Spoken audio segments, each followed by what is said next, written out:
हिंगोली या जिल्ह्यात व्हावं हा संस्थेचा मानस आणि त्यामधून आजचं हे संयुक्त सर्व संस्थापक अध्यक्षापासून प्राचार्यापर्यंत आम्हाला कमी वेळात उपलब्ध करून दिलेलं आणि विशेष म्हणजे हा अतिशय धकाधकीचा काळ परीक्षेचा आणि विद्यार्थ्यांच्या दृष्टिकोनातून अत्यंत महत्त्वाचा असला तरी परंतु काही वैचारिकतेची जडणघडण व्हावी म्हणून ठेवलेला हा संवादाचा जागर आणि विचारांचाही वसाहती वारसा जे सर बोलताच कारण या ठिकाणी मला आज ही मालिका पूर्ण करत असताना शब्दांची जी संचालक प्रस्तावित करणारे अध्यक्ष सन्माननीय आणि आपल्या महाविद्यालयाचे प्राचार्य माझ्या समोर असलेले सर्व सन्माननीय यांच्यासाठी मला थोडी शब्दशैली तोडून सांभाळावी लागेल. तत्पूर्वी स्वराज्याचे संकल्पक राष्ट्रमाता जिजाऊ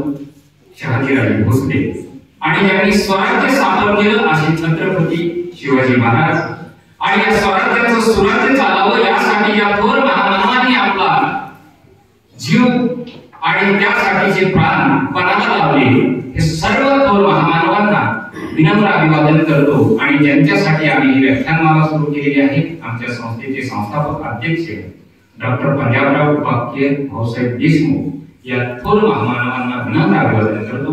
आजच्या कार्यक्रमाचे अध्यक्ष सन्माननीय आदरणीय माननीय श्री शिवाजीरावजी पवार संस्थापक अध्यक्ष श्री शिवाजी महाविद्यालय त्याचबरोबर माझ्या महाविद्यालयाचे या बरोबरच या व्याख्यानमालेचे आयोजक आदरणीय doctor G N Chaudhari sir त्याचबरोबर ज्यांनी हा दुवा आणि माझ्यासाठीचा हा संवाद करून दिला तो महाविद्यालयाचे आदरणीय प्राचार्य डॉक्टर क्षीरसागर सर त्याचबरोबर सर्वांची नावे न घेता सर्व माझ्यापेक्षा ज्ञानाने आहेत आणि वयाने श्रेष्ठ ज्येष्ठ असणारे आदरणीय प्राध्यापक प्राध्यापिका आणि माझे विद्यार्थी बंधू वगैरे.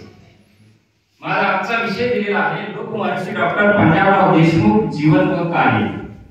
हा विषय प्रस्ताविकातच दिलेला आहे कारण प्रयोजन 30 मिनिटांचं का सांगितलं प्रयोजन सांगतो की दुसरा कार्यक्रम तुमचा 9 ला दिलेला होता. 10:30 आपल्याला सुरुवातीला मलाच उभं राहायला लागेल आणि 11 वाजताचा कार्यक्रम कैलासवासी भाऊराव पाटील महाविद्यालयात सर्व वाट बघतील. परंतु 30 मिनिटांमध्ये कारण सीतावरून भाताची परीक्षा करणारी माणसं आपण आहोत म्हणून पंजाब शामराव कदम ते डॉक्टर पंजाबराव उपाख्य भाऊसाहेब देशमुख इथपर्यंतचा परिचय सांगत असताना एकाच व्याख्यानातून काही होणार नाही परंतु एक आम्हाला उजाळा मिळावा आणि त्या विचारांची देवाणघेवाण व्हावी याच उद्दिष्ट हेतून या व्याख्यानाची आपण सुरुवात करूया. आणि जी वेगवेगळी अशी सांगितलेली आहे की उपाधी माझ्यापेक्षा कारण या थोर विचारवंतांचे विचार माझ्यासारख्या या शिक्षण तज्ञ तुमच्यासारखे सर्व बसलेले ज्ञानी आणि गुणी व्यक्ती आणि माझ्यासारख्या एका लहान माणसाला जर सांगावं म्हणजे एखाद्या सूर्याजवळ एखाद्या पंक्तीनं अस्तित्व दाखव असं हे वैभव आहे. परंतु प्रयत्न करतो आपली आपले नाही मी बोलत सका कृपावंत वाचा त्याची ज्या पद्धतीने मला सुचत त्या पद्धतीने मी वाढण्याचा प्रयत्न करतो. पंजाब शामराव कदम हे नाव सांगत विद्यार्थ्यांना सांगतोय की का तर मूळ नाव पंजाब शामराव कदम म्हणजे आपलं अस्तित्व कसं निर्माण करावं हे एका सामान्य शेतकरी कुटुंबात 105 एकर 8 गुंठे जमीन असणाऱ्या सामान्य अशिक्षित शेतकऱ्याच्या पोटी जन्माला यावं ही आमच्या हिंगोली मराठवाड्यातच नाही तर संपूर्ण महाराष्ट्रामध्ये भारत हा कृषी प्रधान देश समजला जातो त्यासाठी हे प्रेरणादायी स्थान आहे. म्हणून शेतकऱ्याच्या मुलांनी बहुजनांच्या मुलांनी लक्षात ठेवलं पाहिजे की माझ्या का पंजाबराव दिसू नये हे आपण लक्षात घेतलं. ज्यांचे आई वडील आपण आजही म्हणतो की माझे आई वडील मार्गदर्शक नाही अल्पशिक्षित असणारे पंजाबरावांचे शामराव बाप्पा आणि राधामाई हे परंतु जिद्द चिकाटी आणि विनंती या जीवावर आपल्या मुलाला आणि मुलांनाही आपलं कर्तृत्व लाख माहितीचं पाणी काढण्याचे अस्तित्व असणार ही प्रेरणादायी व्यक्तिमत्व लक्षात घेतलं पाहिजे. 3री पर्यंतची शाळा पापड या गावामध्ये होती. त्यांचं जन्मगाव पापड. 27 डिसेंबर 1898 रोजीचा जन्म आणि या दिवशी हे जन्मलेलं बालक आणि लेकराचे पाय पाळण्यात दिसतात असं म्हणतात. असंच कोणीतरी आपण आजही घर बांधायचं असेल वास्तुशांती करायची असेल तर आम्ही भविष्य पाहतोच.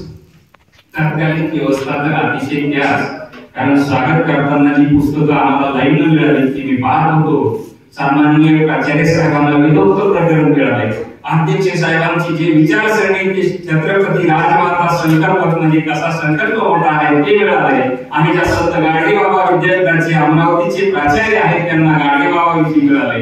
का झालं मला माहित नाही, परंतु माझ्या हातात शिक्षण हे वाघिणीचं दूध आहे आणि जो पिढी तो उघडल्याशिवाय राहणार नाही. डॉक्टर बाबासाहेब आंबेडकरांचं पुस्तक माझ्या स्वागतासाठी आलंय. या गोष्टी येत असताना आम्हाला ही विचारांची परंपरा आम्ही कशी चालवली पाहिजे हे आपण जबाबदारीने पाळलं पाहिजे. अशा पद्धतीचं 3री पर्यंत शिक्षण या गावामध्ये झालं. तिथून पुढे 4थीच्या वर्गाचं शिक्षण नव्हतं, म्हणून पंजाबरावांना त्याच वर्गात बसवलं की काय हा प्रश्न होता. परंतु आजोळच्या गावी सारडगावला 4थी पर्यंत शिक्षण. ज्या भाऊसाहेबांना 3 इयत्तापर्यंत गावात शिक्षणाची काय दारिद्र्य अवस्था आजही भारताची संपलेली नाही, त्याचं कारण तुम्हाला माहिती. तुम्हाला आमच्या हिंगोलीत 5-6 कॉलेज आहेत, एवढी आमच्या गावागावात कॉलेज झाली, परंतु कॉलेज गुणात्मक झाले का संख्यात्मक झाले हे सांगण्याची गरज नाही. कारण शिक्षणाचा दर्जा हा ज्यावेळेस हिंगोलीमध्ये नाव घेतलं जातं, सरांची रात्रीच चर्चा सांगत असताना सांगितलं की आमचे कारण दर्जेदार शिक्षणाची जी नावं काही आहेत, शिवाजी आदर्श बाबुराव पाटील महाविद्यालय, म्हणजे आम्ही गुणात्मक परंतु संख्यात्मक दृष्ट्या विद्यार्थी मित्रांनो का कमी पडतोय, आम्हाला फुकट पास म्हणलं की बरं वाटतंय. आणि ज्या महाविद्यालयामध्ये 3री पर्यंत पापड पर्यंत शिक्षण झालं, पुढच्या शिक्षणाची सोय नव्हती, अशा व्यक्तिमत्वानं या आमच्या विदर्भाच्या पावनभूमीमध्ये एकच नव्हे 2च नव्हे तर श्री शिवाजी शिक्षण संस्था या माध्यमातून 1932 ला, कारण शिक्षण हा माणसाचा 3रा डोळा आहे आणि तो किती महत्त्वाचा आहे हे ओळखून आज जवळपास श्री शिवाजी शिक्षण संस्थेची 300 पेक्षा अधिक शाळा महाविद्यालय गुणात्मक आणि संख्यात्मक दृष्ट्या अतिशय चांगली आहे. म्हणून शिक्षणाची ज्ञानगंगा संपूर्ण विदर्भात पोहोचली, त्याचे एकमेव महत्त्वाचं कारण आम्हाला सांगितलं जातं की पश्चिम महाराष्ट्र हा एकमेव चांगला आहे आणि त्या ठिकाणी सगळी वैचारिक देवाणघेवाण किंवा सगळ्या गोष्टी तेवढ्या उडालेल्या आहेत सरांनी सांगितलं. परंतु ते लक्षात ठेवा की ज्या ज्या प्रदेशाची सुधारणा झाली त्याचे कार्य आणि कर्तृत्व करणारे नेतृत्व करणारे महान होते कर्मवीर भाऊराव पाटील, हे सगळ्यांना माहिती आहे. रयत शिक्षण संस्थेची स्थापना केली, शिक्षणाचं महत्त्व म्हणून आमचा पश्चिम महाराष्ट्र नंबर 1 पुढे. महाराष्ट्रातली 2ऱ्या नंबरची मोठी संस्था म्हणून कोणती ओळखली जात असेल तर आमची श्री शिवाजी शिक्षण संस्था अमरावती, जी भाऊसाहेबांनी स्थापन केली. आणि म्हणून विदर्भातले 2रे भाऊसाहेब पंजाबराव देशमुख आणि 3रे भाऊसाहेब कोण आहेत तर ते म्हणजे भाऊसाहेब हिरे पाटील खानदेशचे. आणि त्यांनी या 3ही प्रदेशामध्ये या शिक्षण संस्थेच्या माध्यमातून या शिक्षणाला ही जनता सुज्ञ केली, शहाणी केली, शहाणपणा त्याचा आत्मविश्वास जागृत केला. परंतु सुदैव म्हणा दुर्दैव म्हणा मराठवाडा ही आमची सरदारची भूमिका म्हणून ओळखल्या जाते. परंतु इतिहासाचे अभ्यासक त्यांनी सांगितलेलं आहे की कशा कोणत्या शाह्या होत्या, काय होतं, आणि म्हणून आम्हाला वाटतं की आम्ही त्या बाबतीत थोडे एक पाऊल मागे असावं. म्हणून हे लक्षात ठेवलं पाहिजे की एका पुरोगामी विचारसरणीचा जर पायदा आपल्याकडे असेल तर आपण काळाच्या ओघामध्ये किती पुढे जातो याचं ज्वलंत उदाहरण म्हणजे डॉक्टर पंजाबराव देशमुख आहे. त्यानंतर प्राथमिक शिक्षण पापडला झालं, माध्यमिक पर्यंत शिक्षण अमरावतीला झालं आणि अमरावतीला झाल्यानंतर पुढचं शिक्षण कुठे घ्यावं. आजही आम्ही पुणे इथे काय पुणे ही आमची शैक्षणिक सगळ्यांची ज्ञानगंगोत्री म्हणायला हरकत नाही, तीर्थक्षेत्र म्हणायला ज्ञानाचं हरकत नाही. आणि त्या ठिकाणी पुणे इथे काय होणे यामध्ये फर्ग्युसन महाविद्यालयामध्ये पदवीचं शिक्षण, पदव्युत्तर शिक्षण घेण्यासाठी भाऊसाहेबांनी पुन्हा अशी भूमिका बांधली की आपल्याला आणखी जर चांगलं शिकायचं असेल, कारण भाऊसाहेबांचं व्यक्तिमत्व घडलं की फर्ग्युसन कॉलेजला चळवळीच्या व्यक्तिमत्वाचं. आज विद्यार्थी मित्रांनो या मोठ्या कॉलेजमध्ये सगळ्या चळवळीची सगळ्या नेतेगिरीची तुमची संघटना असेल, परंतु संघटना कशाची असावी, वैचारिक देवाणघेवाणीची आणि वैचारिक देवाणघेवाण आज थांबलेली. फक्त आम्ही जय म्हणतो, परंतु तो जय कोणासाठी म्हणतो हे आम्हाला माहित नाही. म्हणून विद्यार्थी मित्रांनो चळवळ नक्कीच असावी, अनेक संघटना कॉलेजमध्ये असाव्यात, सक्रिय असाव्यात, परंतु त्या विचारांच्या चळवळी असाव्यात आणि ती दृष्टी तुम्हाला मिळावी आणि दृष्टिकोन तो असावा हा महत्त्वाचा भाग आहे. आणि त्यावेळेस पुण्यामध्ये अनेक चांगल्या व्यक्तिमत्वासोबत यांच्या जास्तीचा परिचय देण्यापेक्षा थोडक्यात सांगतो की तिथून पुढे त्यांनी नेताजी सुभाषचंद्र बोस यांच्या साथीला होते, ते एक नाव तुमच्यासाठी पुरेसं आहे. आणि ज्या नेताजी सुभाषचंद्र बोसने आमच्या देशाला स्वातंत्र्य मिळण्यासाठी आपल्या जीवाची प्राणाची बाजी लावली आणि खऱ्या अर्थाने आमचं पुढचं स्वातंत्र्य सुकर झालं असं म्हणता येईल. त्याचबरोबर वैचारिक देवाणघेवाणीच्या चळवळीतून वाढलेले पंजाब पुढे निर्णय घेतात की या पुढचा आणखी उच्च शिक्षण मला जे पुढारलेले देश आहेत त्या देशात घेतलं पाहिजे. सरांनी सांगितलं की कोणता देश तत्कालीन व्यवस्थेत पुढारलेला असतो. आता सध्याला म्हणून सांगते की जगात सगळ्यात नंबर 1चा देश कोणता मुलांना थोडक्यात पटकन उत्तर द्यायचं. आज अमेरिका 100% करेल. आणि मग पुढारलेला देश जर अमेरिका 1 नंबरला असेल, परंतु तत्कालीन व्यवस्थेमध्ये 1 नंबरला आमचं इंग्लंड होतं. आणि सगळ्यांना वाटायचं की जगात जर कोण कुठं गेलं पाहिजे तर इंग्लंडला गेलं पाहिजे. त्या देशामध्ये प्रगत राष्ट्रांमधून आम्ही काहीतरी गेलो म्हणून सगळे तत्कालीन व्यवस्थेत चक्र त्या ठिकाणी होते. म्हणून जगाची सत्ता त्या ठिकाणी त्यांची होती. भाऊसाहेबांना वाटलं की मी याच देशातून उच्च शिक्षण घेतलं पाहिजे म्हणून घरी आले. 1918 हा कालखंड होता आणि 1914 ते 18चा कालखंड हा पहिला महायुद्धाचा होता.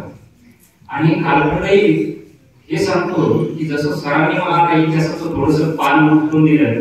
इतिहास माहिती असलं तर इतिहास घडवतोय तो मित्रांनो, परंतु आम्हाला इतिहासही माहित नाही आणि भूगोलही माहित नाही. आमचा इतिहासाचा ऱ्हास झाला आणि इतिहास आमचा म्हणतो की विश्वास पानिपतमध्येच गेला आणि भूगोल सगळा गोल आहे म्हणतो. म्हणून विद्यार्थी मित्रांनो, भूगोलाचाही गोल करू नका आणि इतिहासाचाही ऱ्हास करू नका. इतिहासाचं परिवर्तन माहिती असलं तर आम्हाला सगळ्या गोष्टी लक्षात येतात. 18 मध्ये उच्च शिक्षण घेत असताना आता जसा आपला कोरोना हा भयंकर रोग येऊन गेला, कुठल्याही परिस्थितीमध्ये इन्फ्लुएन्झा नावाचा आजार येऊन गेला.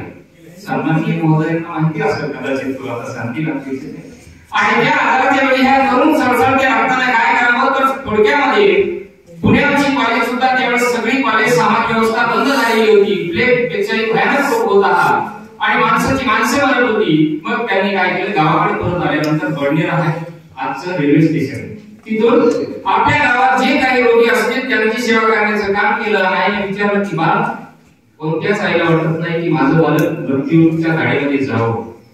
भाऊसाहेबांनी ते काम करत होते. सेवा करते ही विद्यार्थी दशेपासून होती यासाठी सांगतो. आणि मग विद्यार्थी दशेमध्ये त्यांनी काय काम केलं तर त्यांनी ते समाज कार्याचं काम हाती घेतल्यानंतर त्यांनी सांगितलं की आता मी, परंतु आईला सांगितलं नाही माझं वय किती 17-18 वर्षाचा जवान असेल 20 वर्षापर्यंत.